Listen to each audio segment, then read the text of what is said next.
Hi run 2 రోజుల నుంచి wait చేస్తున్నా ఓ పిల్లగాడు ప్రెస్ మీట్ కోసం ఈయన మాట్లాడడం కోసం ఈయన చేసే కామెడీ చూద్దాం ఇంకోసారి అని చెప్పి అనుకున్న తరుణం రానే వచ్చింది. ప్రెస్ మీట్ పెట్టినాడు, చేయాల్సిన కామెడీ చేస్తున్నాడు, మంచి మసాలా అయితే మనకి ఇచ్చినాడు.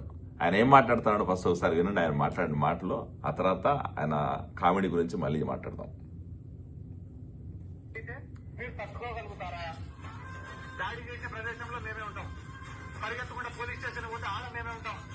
గాయాలతో హాస్పిటల్ పోతే ఆడ మేమే ఉంటాం. చివరికి మీరు నిద్ర పోతే కళల్లో కూడా మేమే ఉంటాం.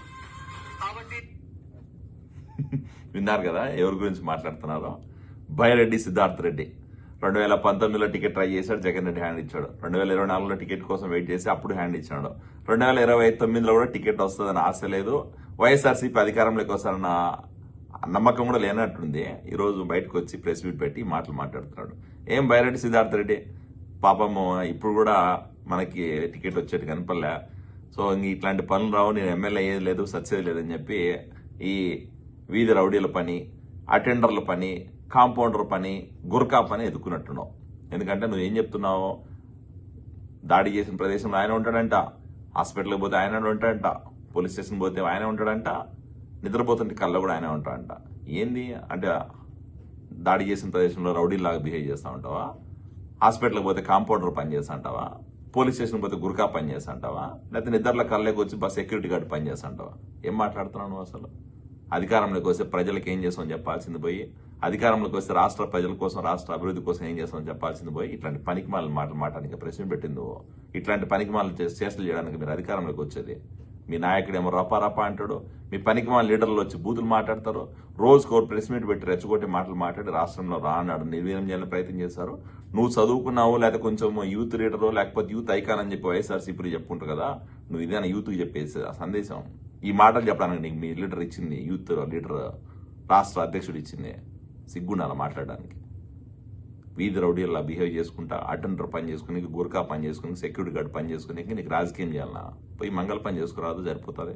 మంగళ పని చేసుకుని ఇట్లాంటి పనులే చేస్తారు. ఎందుకంటే రౌడీలు లాగా మంగళ చేపలు పెట్టుకుని బ్లేడ్ తీసుకుని గోక్కుంటా అంటే పని, అట్లాంటి పని చేసుకుంటే సరిపోతుంది.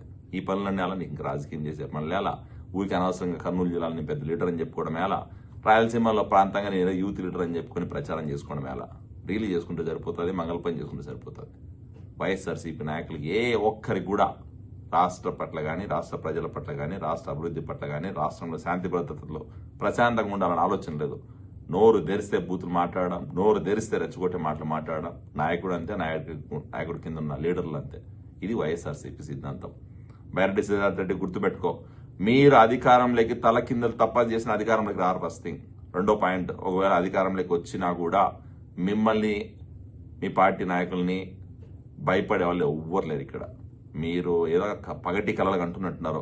ఆ పగటి కళల్లో అధికారంలోకి వచ్చేసినాము, మేము రోడ్డు పైన రప్పా వైఎస్ఆర్సీపీ రాజారెడ్డి రాజ్యాంగం అమలు చేస్తామని చెప్పి మీరు కలగంటున్నారు. కానీ అవన్నీ కూడా మీ కళలుగానే మిగిలిపోతున్నాయి.